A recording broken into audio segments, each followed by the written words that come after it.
orang yang punya kekuasaan itu cenderung koruptif. Pokoknya kalau kamu punya kekuasaan cenderung ingin menikmati terus. Kalau sudah duduk ingin tidak berhenti. Nah yang tidak dapat ngamuk. Loh jangan begitu dong. Saya juga. Karena ini saya juga ingin punya kekuasaan. Sebab itu saya selalu katakan kalau sekarang nih kita rame, saya ikut rame bahkan. Dari Anda sebagai pejabat politik, pejabat publik, Anda ngomong apa aja silahkan aja. Pemerintah ini pasti ada kurang lebihnya. Tidak mungkin sempurna. Gampang orang ngomong begini, coba dia duduk. Atau lihat waktu dia duduk, kan jejak digitalnya ada. Apa yang dia lakukan? Apa yang sudah kau berikan kontribusi pada republik ini? Terus buruk sangka, emang kita bego apa? Bismillahirrahmanirrahim. Jumpa lagi dengan channel Rumpi Demokrasi. Kali ini sangat pedas sekali. Seperti apa videonya? Jangan lama-lama, mari kita lihat bersama-sama. Hidup saya 10 tahun sekarang di pemerintahan hampir, ada 3 hal yang penting. Satu, legal certainty, ya, legal certainty, dan policy certainty. Jadi kita harus membangun kepercayaan itu. Kita sebagai pejabat publik, jangan sampai cawe-cawe. Kalau if there is no conflict of interest dari Anda sebagai pejabat politik, pejabat publik, Anda ngomong apa aja silahkan aja. Saya tidak peduli, kenapa saya ngomong aja, menurut saya logika saya benar, saya tanya data, saya ngomong aja. Karena apa? Saya dibayar untuk melayani. Jadi kita pejabat, saya ingin garis bawahi, adalah pelayan dari publik. Saya ulangi, pelayan dari publik. Kita bukan jadi mandor begitu, tidak. Saya ngalami karena saya di prajurit, saya lahir dari seorang perwira di TNI. Saya melayani prajurit saya juga. Kemungkinan saya gugur dengan prajurit saya di Kopassus itu sama persentasenya. Jadi kalau mau mati ya mati aja waktu itu. Jadi apa yang saya katakan pada kita semua, ayo kita membangun Timur. Pemerintah ini pasti ada kurang lebihnya. Tidak mungkin sempurna. Gampang orang ngomong begini, coba dia duduk. Atau lihat waktu dia duduk, kan jejak digitalnya ada. Apa yang dia lakukan? Apa yang sudah kau berikan kontribusi pada republik ini? Saudara-saudara sekalian, saya akan legal certainty, policy certainty. Jangan mesti disogok-sogok kita baru kita lakukan. Kalau kita anggap itu penting, kita rubah. Dalam proses pengambilan keputusan di tempat saya, kenapa ini bisa jalan angka ini cepat? Sepanjang saya anggap itu benar dan memberikan keuntungan dan saya tanya aspek hukumnya pada Lombok, saya kerjain aja.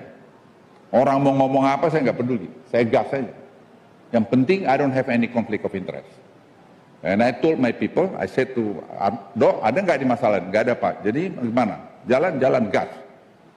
Saya bilang sama Sandi, waktu ini awal-awal Di, gimana ini Di? Bisa Pak, jalan. Jadi keberanian kita harus ada. Tapi you have to give a good example. Jadi dalam leadership, di TNI itu banyak yang Ngarso Tulodo segala macam itu, dia Mangun Karso segala macam, 11 saja kepemimpinan. Tapi saya ambil satu kunci, ketauladanan. Ketauladanan itu dalam tanggap tanggon Trengginas, itu dalam akademi militer. Tanggap tanggon Trengginas, kamu harus cerdas, terus berkembang. Tanggon kau punya kepribadian yang bagus, dan ketiga kamu sehat.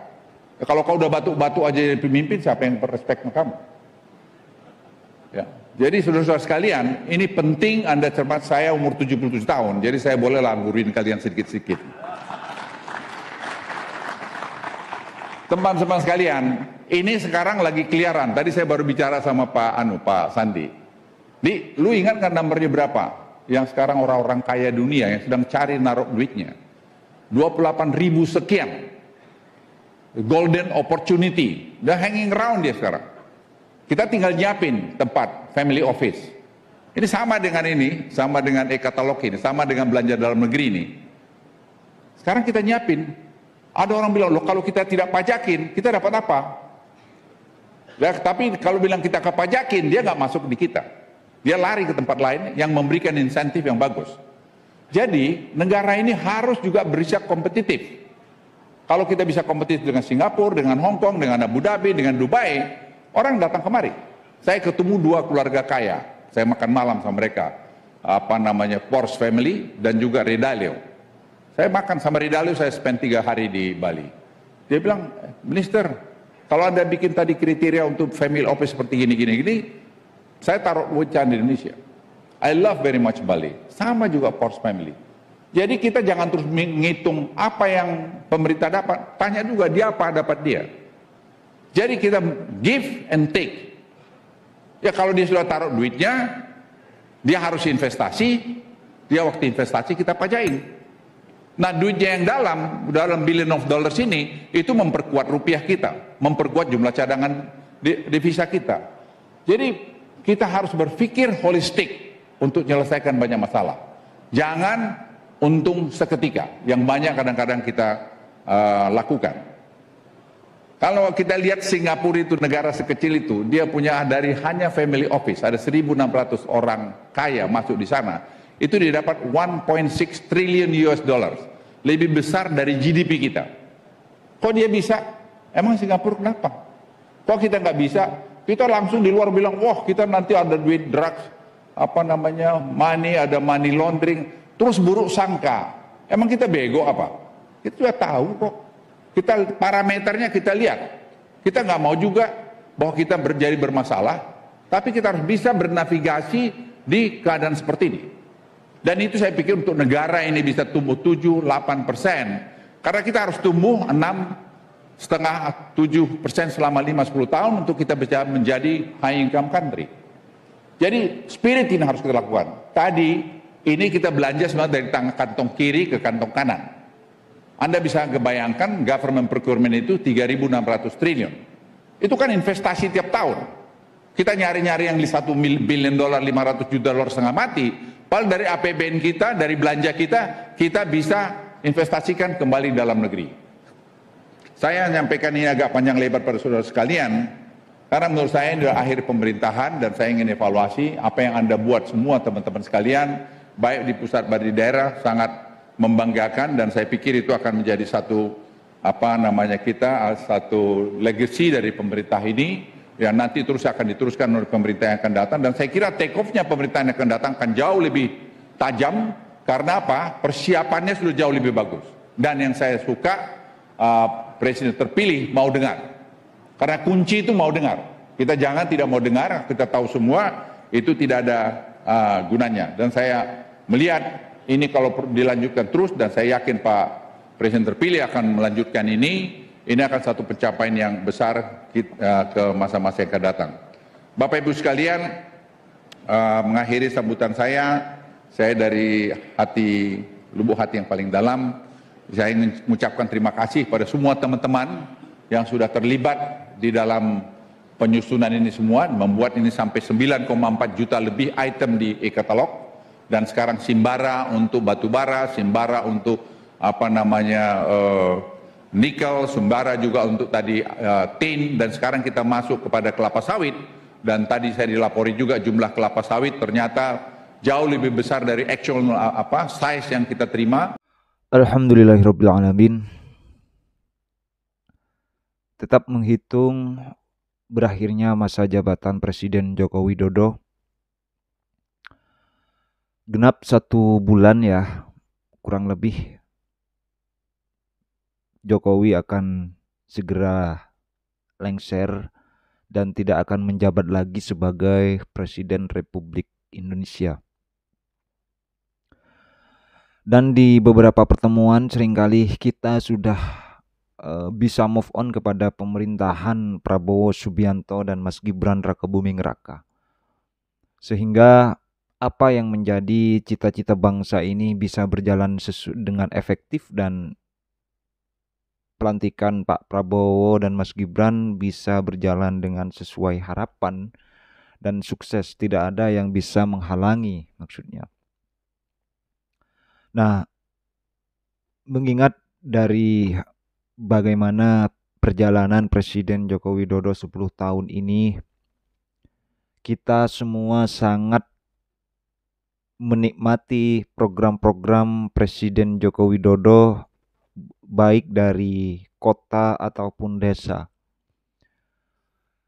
Lebih-lebih ketika pasca Covid 2019, 2020 hingga 2021 awal, bagaimana bangsa ini merasakan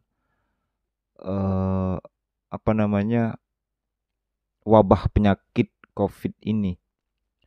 Dan mulai dari 2001 bagaimana Pak Jokowi programnya sangat-sangat membantu masyarakat, khususnya pada rakyat kecil. Ya, sebelum-sebelumnya memang sangat getol sekali Pak Jokowi membangun infrastruktur yang ada di Republik ini, sehingga dari Jawa bagaimana pembangunan infrastruktur di bidang tol itu sangat dirasakan sekali, meskipun banyak sekali para elit yang tidak menyukai dan tidak suka terhadap pembangunan tol ini. Tapi ketika sudah jadi, mereka-mereka itu juga menikmati juga gitu. Dari Jawa Timur pembangunan tol sampai ke Jakarta ini sudah selesai. Di Jawa Timur pembangunan tol dari Banyuwangi sana sekarang sudah digarap. Artinya memang dari Banyuwangi sampai ke Jakarta itu bisa dengan akses dengan gampang dan sangat cepat karena adanya infrastruktur ini. Terus kemudian di Papua sana pembangunan bagaimana tol, bagaimana pasar-pasar tradisional juga dibangun oleh Pak Jokowi di sana.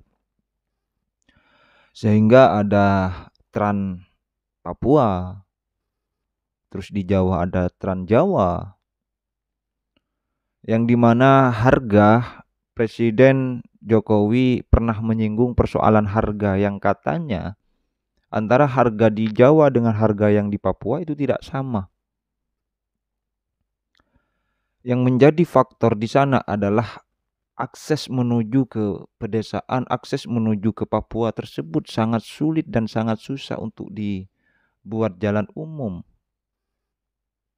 Oleh karena itu Presiden Joko Widodo membangun tol di sana lebih mempergampang akses masyarakat Papua untuk bisa lebih jual belinya bisa meninggi, dan harga juga harus disamaratakan dengan yang ada di Jawa ini. Terus kemudian di masanya Pak Jokowi juga tempat ibadah baik itu gereja ataupun masjid itu sangat banyak sekali dibangun oleh beliau, oleh Pak Jokowi. Terus kemudian ada bandara juga banyak sekali dibangun oleh Pak Jokowi. Dan terakhir ini semoga bisa dijalankan juga oleh Pak Prabowo terkait pembangunan ibu kota Nusantara. Karena ini adalah cita-cita bangsa yang memang dari dulu ingin sempat dibangun. Cuma karena ketidaksiapan dan mental untuk membangun ibu kota yang baru ini, sehingga tidak pernah jalan. Baru di masanya Presiden Joko Widodo ini ibu kota Nusantara mulai sudah dibangun, meskipun di masanya Pak Jokowi tidak 100% selesai karena membangun ibu kota ini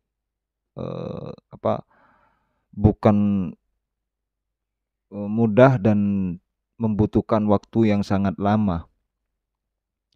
Tidak bisa membangun ibu kota itu hanya dengan 1 atau 2 tahun, tapi membutuhkan 25 tahun. Artinya di 2045 kita sudah siap menjadikan Indonesia emas. Mari kita sama-sama mendukung kepemerintahan Prabowo Subianto ini sehingga bisa melanjutkan program-program Pak Jokowi dan tidak ada intervensi dari siapapun. Kritik mengkritik boleh, asalkan kata Pak Jokowi itu harus pakai etika, karena etika ini adalah merupakan leluhur dari bangsa ini. Saya rasa itu. Terima kasih. Assalamualaikum warahmatullahi wabarakatuh.